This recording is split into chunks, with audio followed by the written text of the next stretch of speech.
Hi hello నమస్తే. మేము మా దోస్తుగాళ్ళందరూ కలిసి ఒక కాఫీ షాప్కి వెళ్ళాం. అక్కడ కాఫీ బాగుంటుంది. ఇద్దరు బ్లాక్ టీ తాగారు, ఒక ఇద్దరం లెమన్ టీ తాగాం. కానీ మస్తుగా ఉంది. అలా తాగుతుంటే మాకు భలే మస్తు ఎంజాయ్ చేసాం. బాగుంది. చూడండి ఎలా తాగుతున్నారు. వాటర్ ఎలా తాగుతున్నాడు. అలా తాగి చక్కగా వచ్చాం.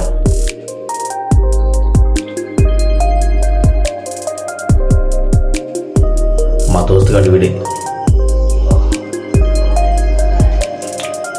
లెమన్ టీ అలా తాగుతూ చక్కగా వీడియో తీసుకొని అలా ఎంజాయ్ చేసాం. కానీ నలుగురు కూర్చొని అలా తాగుతుంటే భలే ఎంజాయ్ ఉంటుంది కదా. Thank you.